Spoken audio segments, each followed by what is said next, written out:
পৌষ পার্বণ লেখিকা ইরফা মাহানাজ পর্ব 11। বানরের মতো লম্ফঝম্প করতে করতে বসন্তে গিয়ে হাজির হয় হেমন্তের ঘরে, যে কিনা ফোনের মধ্যে ডুবে কি যেন কাজ করছিল। হেমন্ত মোবাইলের উপর ঝুঁকে কাজ করছিল। হঠাৎ মুখের সামনে এক ধলা থোবরা দেখতে পেয়েই হকচকিয়ে ওঠে। কেড়ে বলেই চিল্লিয়ে পিছনে চলে যায়, বুকে থুতু ছিটিয়ে সামনে তাকাতেই দেখতে পায় তারই যমজ বেয়াদব ভাইকে। চোখ মুখ কুঁচকে দেয় এক রাম ধমক বসন্তকে। হেমন্তের ধমকে বিছানায় বাবু হয়ে বসে মুখটা কাচুমাচু করে বলে, তুমি আমাকে ধমক দিতে পারলে ভাই? হেমন্তের কুচকানো কপাল আরো কুচকে গেল। বুঝতে একটু অসুবিধা নেই যে এখানে কোনো ঘাপলা আছে, কারণ হেমন্ত বসন্তের 1 মিনিট আগে হওয়ার দরুন প্রায়শই হেমন্ত ওকে বলে নিজেকে বড় ভাই বলতে। তবে বসন্ত তো বসন্তই, ও আর বলবে বড় ভাই? কস্মিকালেও না। তবে হ্যাঁ, যখন কোনো কিছু দরকার হয় তখন বলে, কারণ ওই যে হেমন্তকে তার লাগবে, তাই তেল দেয়। মেইন কথা কি সেটা বল। হেমন্তের এরূপ সরাসরি কথায় থতমত খেয়ে যায় বসন্ত। তবুও বলতে হবে, ঘুষ নিয়েছে বলে কথা। কাজ তো সে সততার সাথে করবেই। বাতাসের কাছ থেকে 2 প্লেট বিরিয়ানি খেয়েছে, উপরন্তু আম্রপালিকে নিয়ে ভরপুর হাবিজাবি জিনিসও কিনেছে। এখন কাজ তো তাকে করতেই হবে। বসন্ত আবার সৎ লোক কি না। গলা খাকারি দিয়ে গলাটা আগে পরিষ্কার করে নেয় বসন্ত। এদিকে বসন্তের এমন অবস্থা দেখে হেমন্ত এবার সিরিয়াস হয়। সিরিয়াস বলতে ও এইটুকু বেশ বুঝতে পেরেছে, তার গাদা ভাই নিশ্চিত এবার সিরিয়াস কোনো গন্ডগোল করে এসেছে। তাগাদা দিয়ে জানতে চাইল হেমন্ত, এখন আবার বলিস না আম্রপালি আবারও ব্রেকআপ করেছে তোর সাথে? ভাইয়ের এমন অলক্ষণে কথা শুনে চোখ ছোট ছোট করে তার দিকে তাকায় বসন্ত। বিরস গলায় বলে, তোর মুখের ভেতর গু পড়ুক এসব খারাপ কথা বলার জন্য। তাহলে কি আঙ্কেলের হাতে ধরা খেয়ে প্যাদানি খেয়েছিস? আরে ধুর, এসব কিছুই না। তো কি হয়, কিছু বল, না হয় বের হ আমার রুম থেকে। আহা রাগে না, বলছি শোন। বলেন ভাই। আমাদের ক্লাসমেট হাওয়াকে চিনিস না? হাওয়া? না, কে সে? নিজের কপাল নিজেই চাপড়ে বসন্ত বলতে লাগলো, সিনিয়রের প্রেমে পড়ে তো তোর আর কোনো দিকে খেয়ালই নেই। একজনকে তো দেখেছিস যে তোকে পাত্তাও দেয় না, কিন্তু পিছনেই পড়ে আছিস। এবার কিছুটা রেগে গেল হেমন্ত। বনচাপাকে নিয়ে বাজে কথা একদম সহ্য হলো না হেমন্তের। ও কঠিন গলায় বলল, থেমে যা, অনেক বলেছিস আর না, এখনই বের হ আমার রুম থেকে। আমি তোর কোনো কথাই শুনতে চাই না। ইস, কি করে ফেললো এটা বসন্ত। এখন কিভাবে কথাটা বলবে? ভাই যে পরিমাণে খেপেছে তাতে এসব কথা শুনলেই শুলে চড়াবে ওকে। আরে আমার কথাটা তো শোন। কিন্তু কে শোনে কার কথা? বসন্তের পশ্চাৎদেশ বরাবর এক জোরালো লাথি দিয়ে রুম থেকে বের করে দেয় হেমন্ত। পার্বণকে যেই রুমে দেয়া হয়েছিল সেই রুমের খাটটা একটু নড়বড়ে, তবে ঘুমানো যায়। মধ্যবিত্ত তো এসব কিছু অপ্রয়োজনীয় থাকে, তাই আর ঠিক করায়নি। তাছাড়া এই রুমের ব্যবহার সবসময় হয়ও না, মেহমান আসলেই থাকতে দেওয়া হয়। আজ যেমন পার্বণকে দেয়া হয়েছে। যদিও পোষকে নিয়ে সাথে সে তাতেও খাট কিছুই হতো না, তবে পার্বণ তো আর খাটের উপর স্থির রয়নি, রীতিমতো যুদ্ধে নেমেছে সে। বেচারা খাট বাবাজিও আর বেশিক্ষণ পার্বণের এই যুদ্ধে সঙ্গী হতে পারেনি। ব্যাস মরমর করে খাট ভেঙে নিচে পড়ে গেল। নিচে যে সে খাট ভেঙে পড়েছে এতেও বান্দার কোনো খেয়াল নেই, হেলদোল নাই।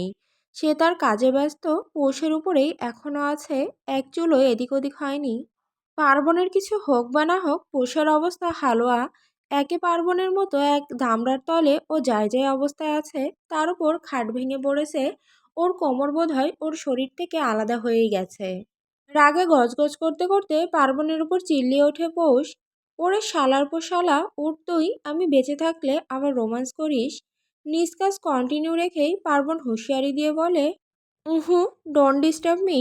চূড়ান্ত ক্ষোভে ফেটে পড়ল পোষ। তার হাত পা আগেই বেঁধে দিয়েছে, না হয় দিত এক লাথি। হাত দিয়ে ঠেলে দূরেও সরাতে পারছে না, বেঁধে তো দিয়েছেই, তার উপর আবার হাত মুঠোয় বিছানার সাথে চেপে রেখেছে পার্বণ। এমনিতেই পৌষ পার্বণের এই অতিরিক্ত রোমান্স সামাল দিতে হিমশিম খায়, তার উপর এরকম একটা অবস্থা। এবারে শব্দ করেই কেঁদে ওঠে পোষ। পোষকে কান্না করতে দেখে পার্বণ ওর ঠোঁটে অজস্র ছোট ছোট চুমু খেতে লাগে, আর বাচ্চাদের মতো করে বুঝাতে থাকে, কাঁদেন আমার জান, প্লিজ আর একটু, কাজ তো ফিনিশ করতে হবে বল। খাট ভেঙেছে, আমি ম্যানেজ করে নিচ্ছি তো। ঠাস করেই কিছুই ভেঙে পড়ার শব্দে লাফিয়ে ওঠে ভাদ্র। হাত দিয়ে জোরে ঠেলা দিয়ে পাশে শুয়ে থাকা চোরটাকে ডাকতে আরম্ভ করে। ঠেললেও যখন দেখে চোরটের নড়নচড়ন নেই তখন ধাক্কাতে থাকে। ভাদ্রের এইভাবে ধাক্কানোতে হুড়মুড়িয়ে উঠে বসে চৈত্র। তড়িঘড়ি করে জিজ্ঞেস করে, ডাকাত পড়লো নাকি? কোথায় ডাকাত? ডাকাত, ডাকাত, ডাকাত।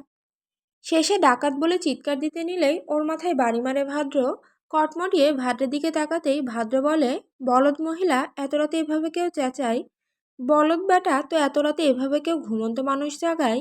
এখন মুখ বন্ধ করে আমার সাথে চল। কোথায়? গেলেই দেখতে পাবি। কথা শেষ করে ভাদ্র হাঁটা লাগায়, আর চৈত্র কিছুক্ষণ বিছানায় গড়াগড়ি করে নিজেও স্বামীর পিছু নেয়। পার্বণের রুমের সামনে এসে হাজির হয় ভাদ্র। স্পষ্ট শুনতে পেয়েছে কিছু ভেঙে পড়ার আওয়াজ এই রুম থেকে এসেছে। ওরা ভেতরে ঠিক আছে তো, এই ভেবেই চিন্তা হচ্ছে ভাদ্রের।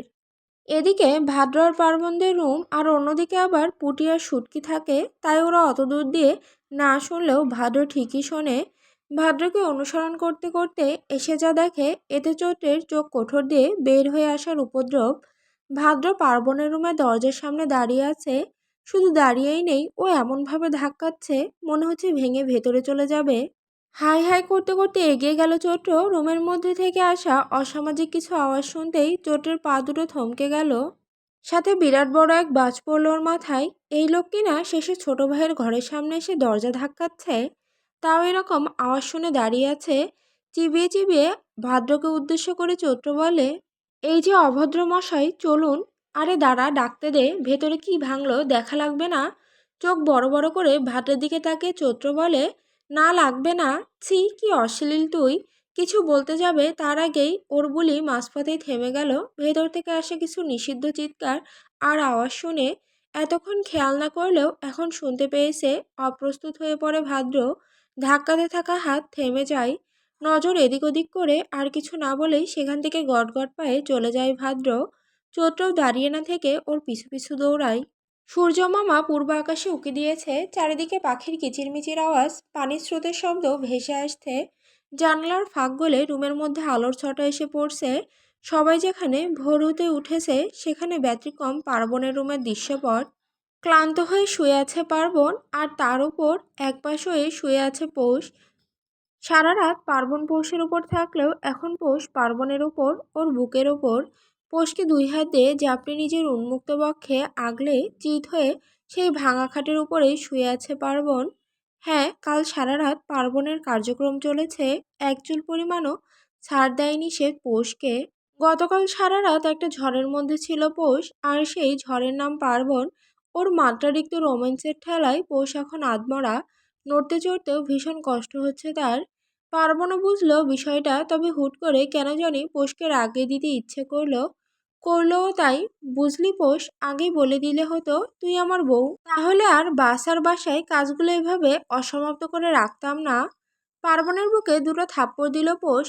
ওর দুর্বল শরীরের এই নাজুক থাপ্পড়ে পার্বণের কিছু তো হয়ই না, উল্টে পার্বণ হাসতে থাকে।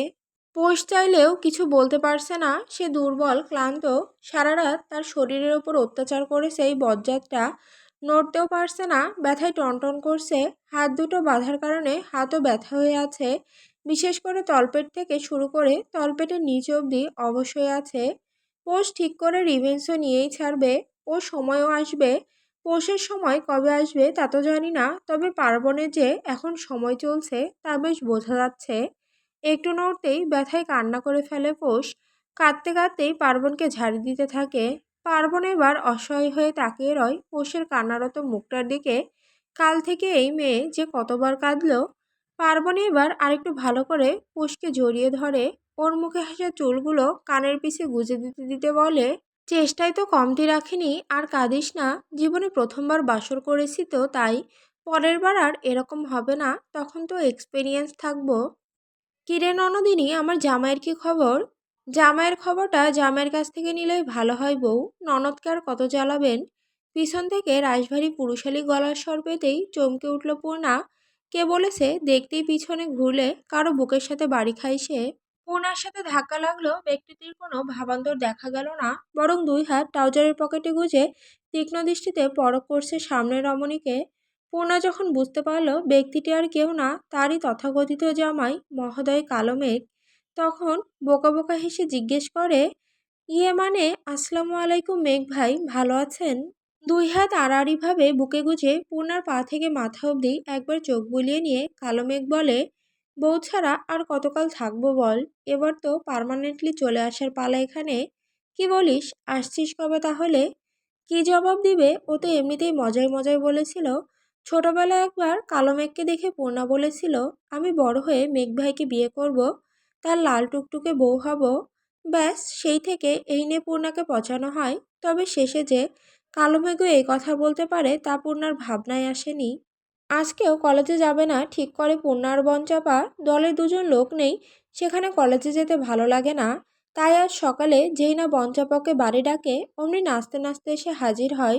ছাদে বসে মূলত গল্প করছিল দুজনে। কথা বলার এক পর্যায়ে মজা করে বনচাপাকে ননদিনী ডাকে আর সম্পূর্ণ মজা করে কথাটা বলে। তবে পূর্ণা কি আর জানতো তার জামাই বাড়িতেই, তার তো এখন ভার্সিটি থাকার কথা। সাহায্যের জন্য পাশে তাকাতেই কোথাও তার প্রিয় বান্ধবী বনচাপার দেখা না পেয়ে শুষ্ক ঢোক গেলে পূর্ণাকে চারিদিক তাকাতে দেখে কালো মেঘ ঘোরলাকা গলায় বলে, বিবি, আপনার স্বামী সামনে দাঁড়িয়ে, তার দিকে তাকান। আপনি আশেপাশে কি দেখেন? এ কথা বলে কালো মেঘ পূর্ণার দিকে এগিয়ে যেতে লাগে। আর পূর্ণাও ভয়ে ভয়ে পিছাতে থাকে, কারণ এরপরে কালো মেঘ যে কী করবে তা তার ভালো মতো জানা আছে। সে কোনো রকমে তুতলে বলে, একদম না মেঘ ভাই।